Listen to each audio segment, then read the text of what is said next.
All right. Here we go. Just fresh off the Gervante Tank Davis fight. Maybe I'll start with that one. No, I'll go in order.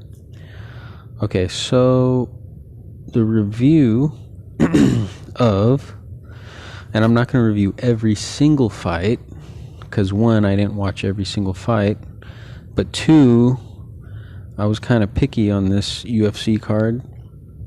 I kind of just followed whoever I really care about, which was like Clay Guida. I'm a casual fan of Mickey Gall. I kind of wanted him to win. And I'm a big fan of Rob Font and Jose Aldo, so that one was kind of like, I don't know, I was kind of in the middle on that one. I mean, my heart was with Aldo, but I thought Rob was going to pull it off, so I'm actually really happy, because if I had to pick a guy in that fight, I would have picked Aldo to win. Like who do I want to win? Jose Aldo. But who did I think was going to win? Rob Font. And I wouldn't have been too mad because I'm a fan of Rob Font. And, Jose Aldo, he had his run, But anyways, Aldo wins in a unanimous decision, if you didn't know already. Clear-cut victory. And I'm actually kind of cheating. I didn't watch the whole fight, just highlights. But, man, from the highlights I saw, Rob Font was getting tagged. He was getting touched up, son. And, he paid the price for it. Poor defense. I always say defense wins championships. Because it's true. Like, in combat sports, that's true, too. Like, it's not just football, That's what made it most famous. But, also basketball, defense wins championships. But, seriously. And of course, you got to have offense if you want to finish fights in combat, in MMA or boxing or whatever. But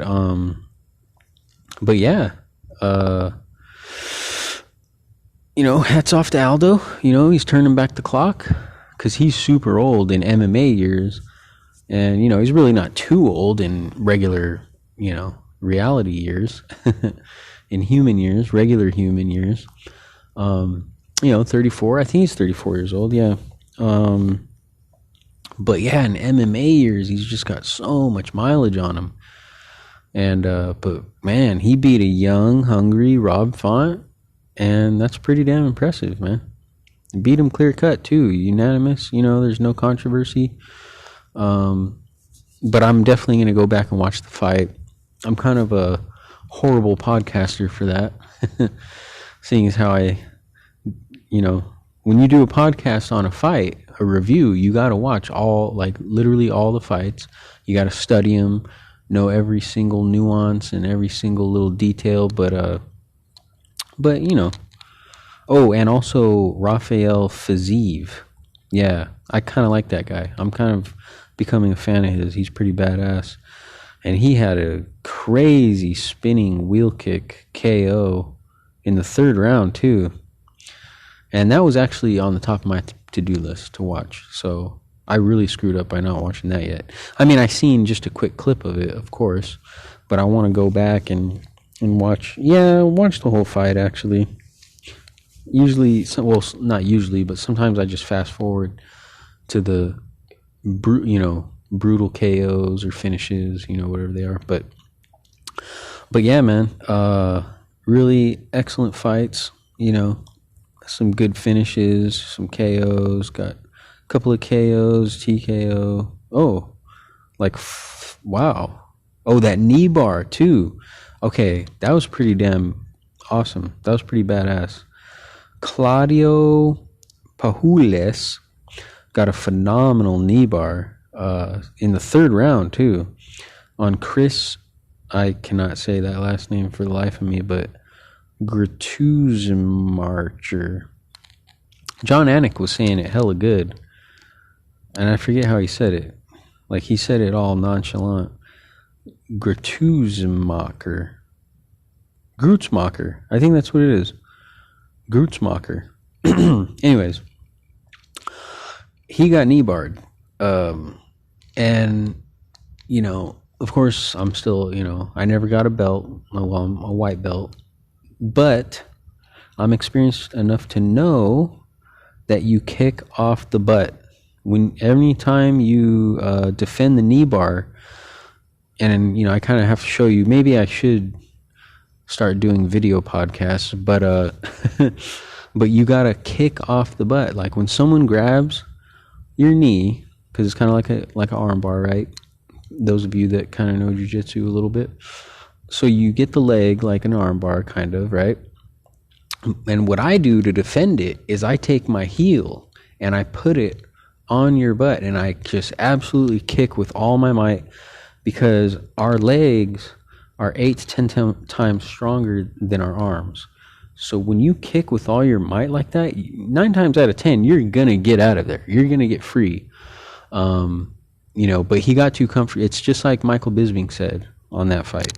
He said he got way too comfortable down there. And that's exactly what happened. You know, that guy, because, you know, earlier, prior to the knee bar, I think he attempted like a heel hook. He was kind of, you know, playing around down there, trying to see what he could lock up, whether it be a heel hook or, you know, straight ankle lock. He was going for foot locks. And yeah, he ended up getting a phenomenal knee bar. And, you know, hats off to him. But that guy that was defending it, Hootsmacher, or however you say it, Chris, yeah, he got too comfortable. And, you know, the guy locked it up, man. He just hipped up. He got his leg in the right position, and you just hip up, create that pressure, boom, it's a wrap, son. But instantly, and I know it's easier said than done, of course. And, you know, there's so much going on in a fight, you know, we could always speculate and say shit like this, but I mean, come on. This is like not really day one stuff in jiu-jitsu, but it's like, because leg locks and foot locks are kind of a little bit more advanced. They usually say blue belt and up, but yeah, man. I mean, it's just, you know, the guy, especially when he was going for heel hooks and stuff earlier, like, you want to get your shit out of there. Like, I mean, that's what I would have done. I would have just kicked off with all my might, created a scramble, and just go from there, you know. But, you know, it is what it is, and hopefully he'll learn from it and rise above it and do better next time, you know. That Chris Gutzmacher. Grutzmacher. But, yeah, man. Excellent fights. That was kind of my favorite thing, I think, of the night. What else happened? There was a nice, some good KOs, TKOs. Yes, Clay Guida. That's the number one person I want to talk about. Because talk about turning back the clock. I mean, he's like going to turn 40 in a few days. And submitted a super high level Brazilian Jiu-Jitsu black belt in Leandro Santos. But, you know, Clay Guida is no slouch. You know, he's a wrestler, but, you know, with the amount of training over the years, I mean, Clay Guida is probably a black belt in, you know, submissions or Brazilian Jiu-Jitsu, whatever you want to call it. As far as the submission game, you know, Clay Guida's got to be a black belt. I mean, he's definitely got a black belt in wrestling. You know, as far as levels go, I know they don't do belts in wrestling, but you know what I mean. He's probably the highest level wrestler, but yeah, man, excellent, phenomenal, and you know it, and you guys probably already know, but he got touched up in that first round, or the first round. Clay Guida got tagged. He got kicked in the stomach. He said he was hurt too in the post-fight interviews. He said he was really hurt by that, and but he rose above it. He weathered the storm, man, and that's what a true warrior does. And so he weathered the storm. And like, because after he got hurt in the stomach, he got kicked in the midsection. I think it was like a little front kick or something. That dude clinched him up and was kneeing him in the head and stuff. And so, Clay Guida weathered the storm, and Clay Guida, he's a cardio machine. So he came out, and that dude punched himself out.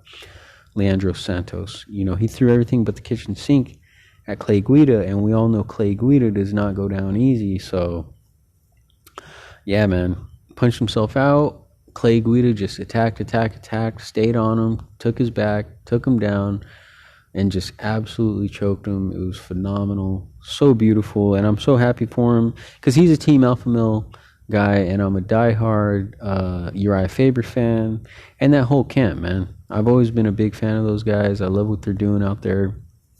The only problem I have with Clay Guida is when he talks shit about my man Nate Diaz, and I get it. He wants a big money fight because, Nate, that's where the big money's at. But, and they're both OGs, and, it kind of makes sense. But I don't think Nate's going back down, man.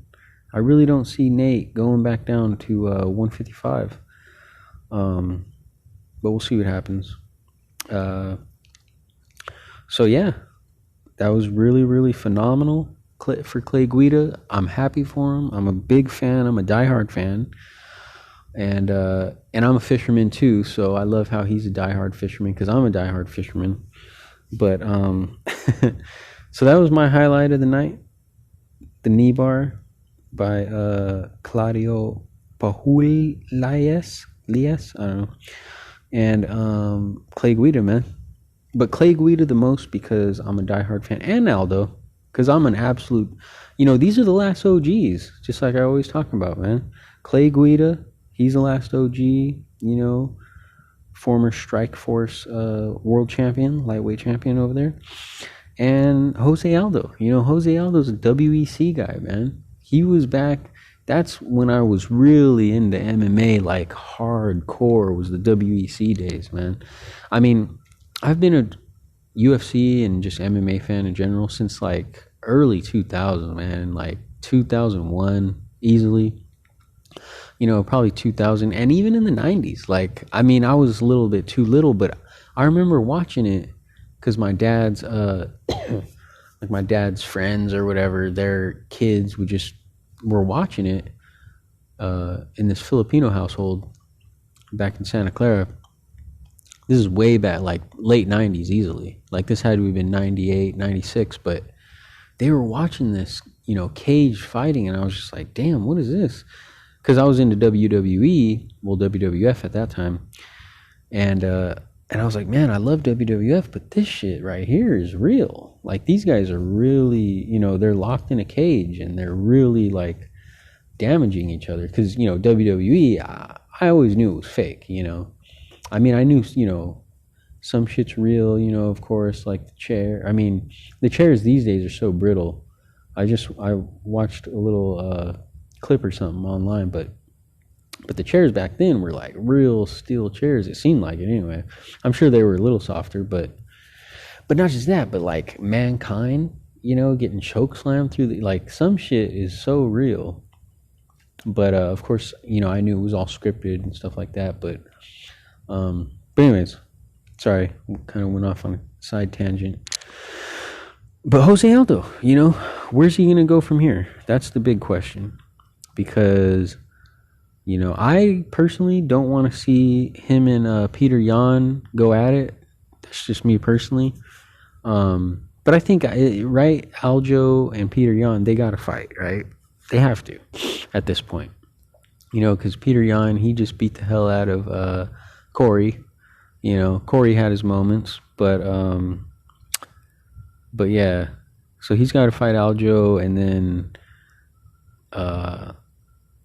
But Jose Aldo, he called out TJ Dillashaw. He said Dillashaw is an option, or the championship title bout. And I don't blame him, because he's an OG, and he should just get the title fight. He shouldn't even bother with TJ. TJ should fight someone else. I don't know who TJ's going to fight, but he should fight someone. But those divisions are really exciting. And I should do an episode just on the divisions, breaking them down and stuff. But because the UFC is really exciting. The only division that's not really exciting is probably middleweight, 205. Light heavyweight's really not all that exciting. But anyways, yeah, excellent UFC fights. And now I guess I'll move on to Devin Haney. Man, badass fight. Once again, I watched highlights, but I watched like really good highlights, detailed.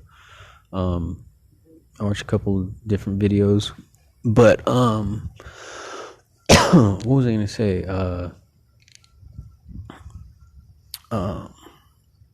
Yeah, no, he looked phenomenal. Haney looked phenomenal. He got tagged. He definitely got tagged. It definitely wasn't a walk in the park. He didn't walk through the guy. I already forget his name, the guy he fought, but horrible, huh? But Haney looked great. They both made weight, of course. It was a really phenomenal 12-round decision.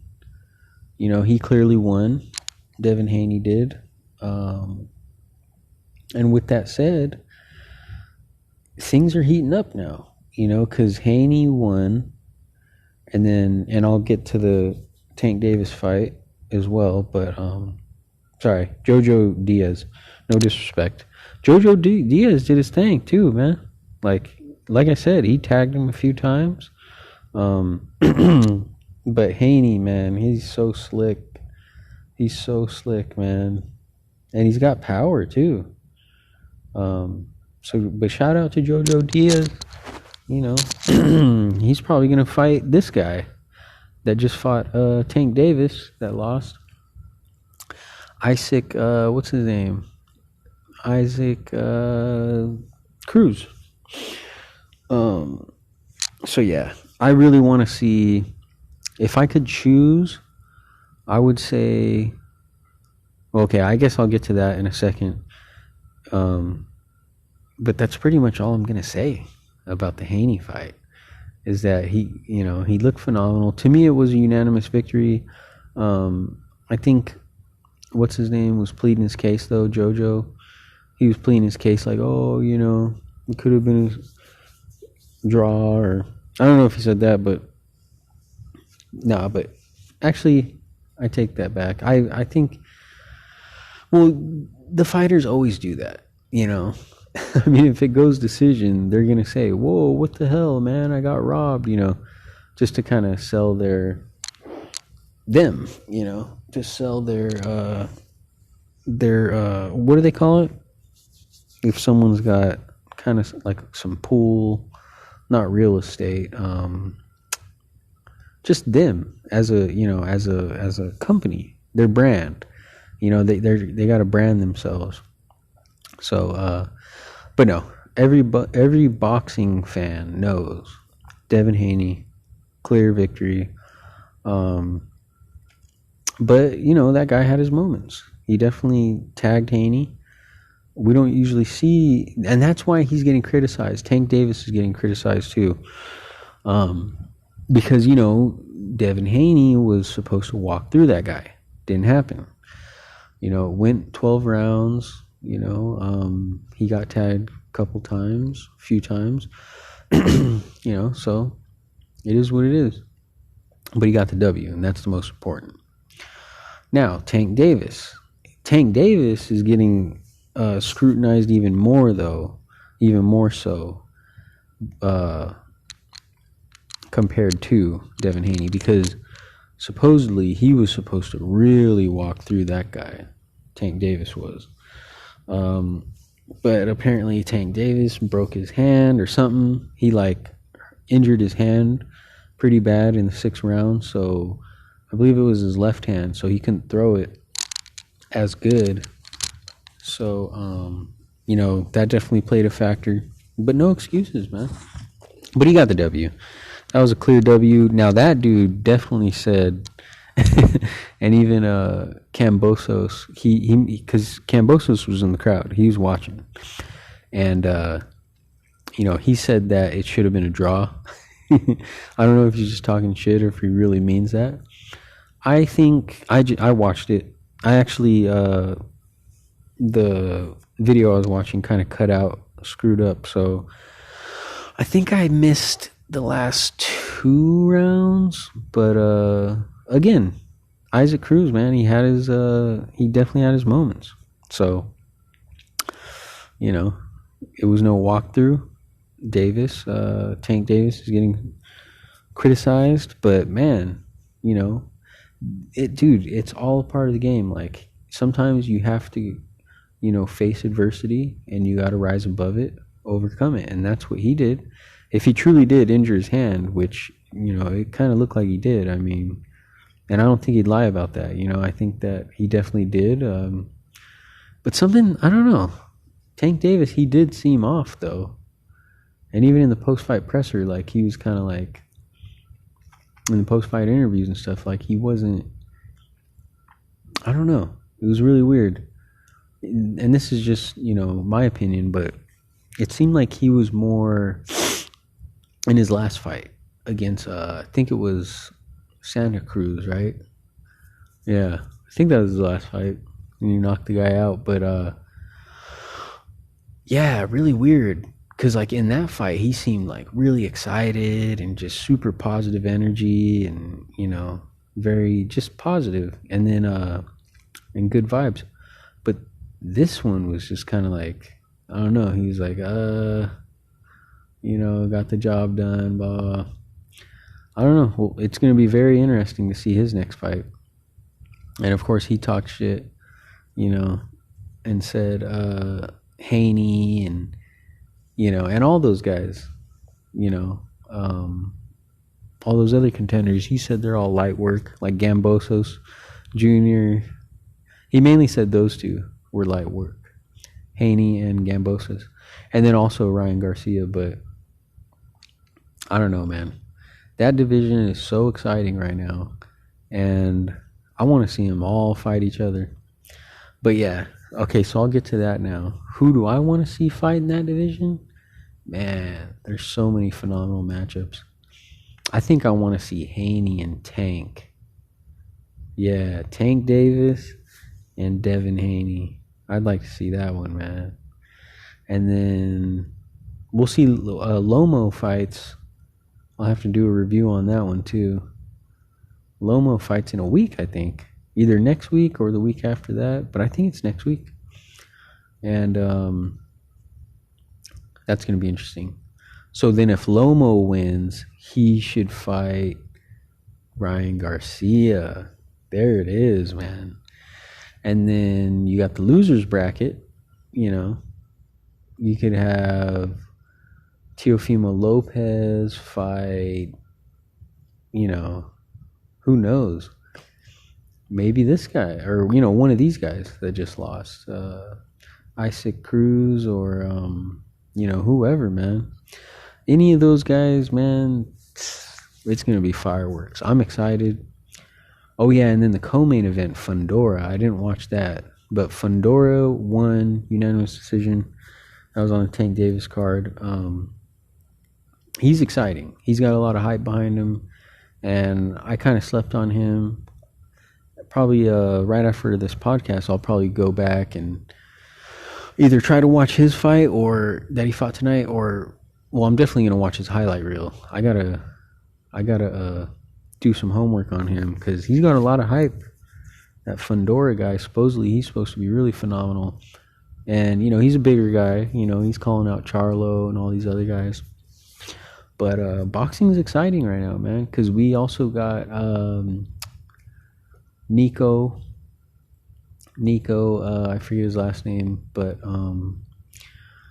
he is the grandson of the all-time phenomenal legend, Muhammad Ali. So he's got a lot of hype behind him, and he's doing good so far. I think he's 2-0 in his pro, because he just turned pro recently. And, yeah, he's looking pretty good. And we'll see what happens with him. And then also, God, it's so exciting right now. What's his name? Young Holy is his name. And that's Holyfield's son. So, yeah, look out for him. He's coming off a phenomenal knockout victory. I think that was his last fight. I watched that one. That was on a one of those top rank cards. But yeah, man, we'll see what happens with these guys. Who else? Okay, so yeah, and again, I am a horrible podcaster. I did not watch the full Sergio Pettis fight, but he looked phenomenal. Well, phenomenal finish. I think he faced adversity though in the first round. I got to go back and watch it because I only know from post-fight interviews and stuff like that.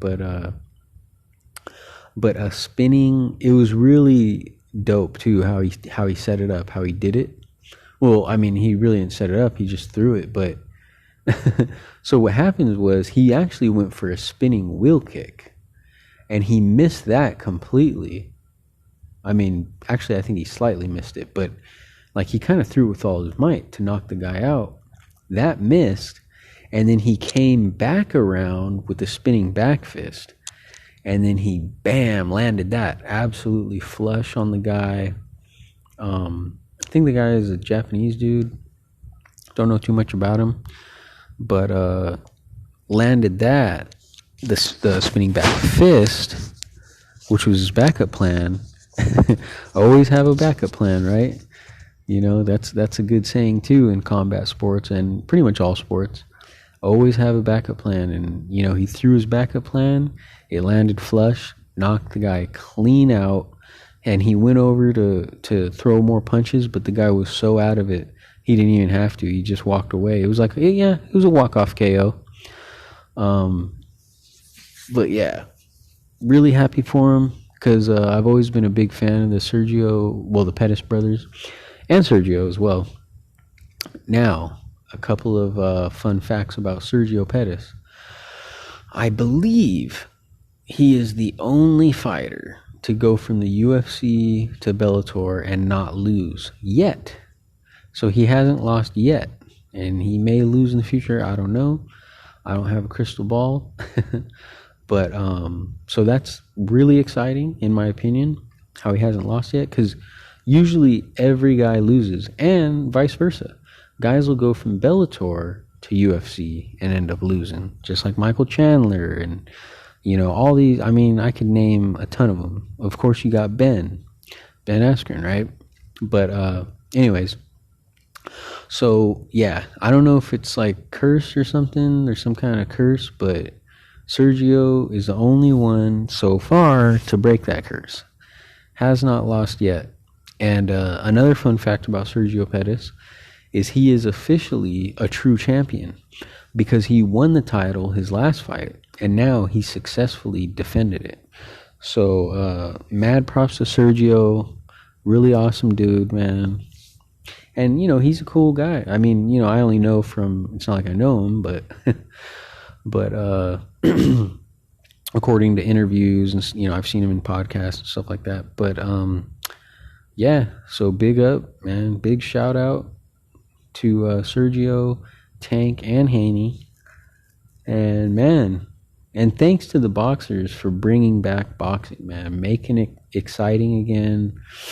Because for a while there, I mean, Canelo always kind of had it going, Pacquiao always had it going, but I mean, now it's like really exciting. And, and the heavyweights too. The heavyweight game is hell exciting too. They definitely, brought back the heavyweight division, all those guys over there, Joshua and all those guys. So, yeah, man, what a time to be alive. Combat sports. And you got bare knuckle and all this stuff. And I didn't do a review on the Frank Mir fight. I probably should do that. But it's kind of too late now. But anyway, yeah, really awesome fight, because that was interesting. The Frank Mir and Pulev. Damn, I should do a review on that. I don't want to do one here because, I mean, I'm trying to stay on topic here. I don't want to veer off too much like I did earlier already. But yeah, we'll see what happens. Until my next review on the Lomo, probably going to be the next boxing review. But yeah, shout out Clay Guida, Jose Aldo. Oh, I didn't really touch on Mickey Gall, but he lost. Unanimous decision. I thought he was going to win. And I actually almost bet money on him too. I almost put up money on this card, but I figured, nah, I'll sit out. I'll do a practice run. And I would have lost. Y'all. A lot of money. And it's crazy too, because I shit you not, I had cards that I called top to bottom, where I damn near predicted every single fight on the card. And I don't know, it's all part of the game. Sometimes I'm off, sometimes I'm on. But yeah, man. Until next time, guys, peace, love, and enjoy the fights. Because, man, boxing is exciting right now. UFC is exciting. Bellator stepping their game up, they're almost there. Nah, they have some exciting fighters. But, all right. Peace, love, and enjoy the fights.